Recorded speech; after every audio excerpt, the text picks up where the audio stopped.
Kalau memilih sahabat, akhlak dulu. Walaupun ilmunya tak banyak, akhlaknya baik. Hatinya baik, santunnya tinggi. Kerana anak kita akan tengok siapa sahabat mak ayah saya. Adakah sahabat mak ayah saya ini orang yang baik, orang yang santun, orang yang berilmu, orang yang dekat dengan Allah, orang yang beradab.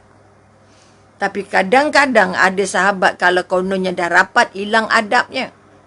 Panggil pun tak panggil dan panggil hoi-hoi je. Okay, ini pun masalah juga. Ini pun masalah. Maka sekali lagi mari kita lihat balik siapa yang paling kita sayang, yang patut kita sayang. Maka baru yang akhir sekali barulah sahabat dan handai taulan. Okay, mak kita, ayah kita, suami, isteri, anak-anak kita, keluarga kita, adik-beradik kita, pakcik-pakcik kita dan akhirnya jiran kita, barulah sahabat dan kerabat. Tapi jangan sampai sayang sahabat saja sampai kita mengenepikan apa yang ada dalam rumah kita. Kita kadang-kadang memberatkan orang lain jauh lebih berat daripada memberatkan anak kita. Maka ini yang berlaku tidak adil dan anak merasa dia tidak disayangi, tidak dipedulikan. Kemudian kita katakan, kita mungkin dah sebut kemarin, tolong jaga emosi. Jaga emosi maknanya apa? Jaga perasaan. Nak bercakap tu dalam keadaan marah ke tak marah. Dalam nak bercakap tu, sebab orang yang sayang, dia tak bercakap marah-marah dah. Okay, kalau kita tengok PA, dia pejabat je lah. Okay. Dia tak pernah cakap kasar dengan bos dia. Padanya bos dia bagi gaji je. Tak dia bagi lain pun.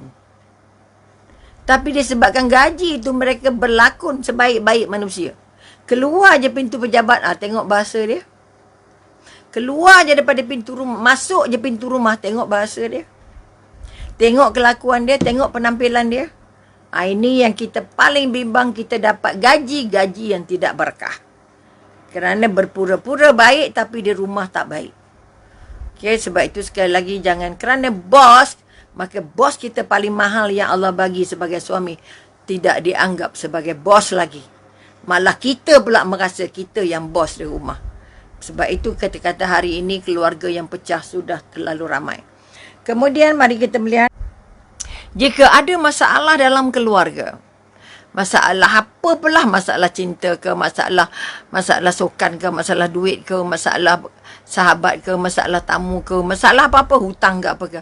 Tolong belajar selesaikan dengan cepat. Tolong belajar selesaikan dengan cepat. Kerana orang yang lama dalam keadaan bermasalah, emosinya tidak stabil. Bila emosinya tidak stabil, rata-rata dia jatuh pada negatif. Orang yang emosinya negatif, yang keluar dari lidahnya negatif belaka. Yang keluar dari matanya negatif belaka. Yang berlakon, yang keluar dari perlakuannya negatif belaka. Sebab itu keluarga sulit untuk menyuburkan sayang kalau kita tidak tinggi positif. Kalau kita terus guna modal marah, modal authority. Ini satu lagi. Authority. Kita rasa mak ayah ni authority-nya besar sangat. I am the most right. Tak ada. Okay. Anak yang dah atas 10, authority mesti kongsi.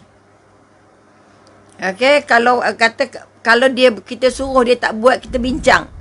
Bagi cago ke ibu apa sebab tak buat. Okay. Kalau dia nak pergi mana-mana, cuba cerita ke ibu apa sebabnya nak pergi.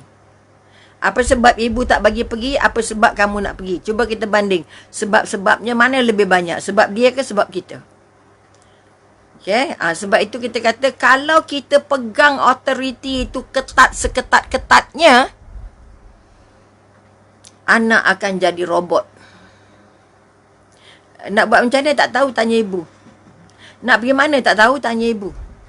Nak masak apa tak tahu, tanya ibu. Semua tanya ibu, tak tahu pun. Anak tak pernah buat keputusan. Akhirnya sampai tua, anak tak pandai buat keputusan. Sebab itu, wahai ibu dan ayah, okay, tolong jaga emosi supaya anak boleh belajar membina emosi yang positif. Bila emosi yang positif, dia akan merapatkan hubungan.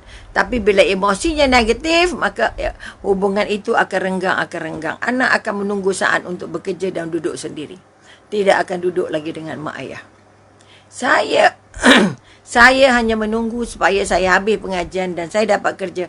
Dan saya nak duduk sendirian. Dah bercita-cita anak kita. Tak nak duduk lagi dengan mak ayah. Kerana tidak merasa tenteramnya, tidak terasa bahagianya, tidak terasa akrabnya dan tidak terasa sayangnya. Kemudian kita katakan dominasi. Okey, dominasi sama jugalah, atau authority tadi. Dominasi maknanya kita yang paling betul. Cakap kita lah yang mesti didengar. Cakap anak, cakap siapa-siapa tak pakai. Ini juga boleh menghancurkan kasih sayang dan boleh menyebabkan kasih sayang terbang keluar tingkap. Okey, dan seterusnya. Dalam apa-apa hal lah. Sebab itu biasakan berbincang. Biasakan dapatkan pandangan. Bagi anak luahkan perasaan. Kenapa begini dan kenapa begini. Apa sebab dia tak ini, kenapa dia tak nak ini.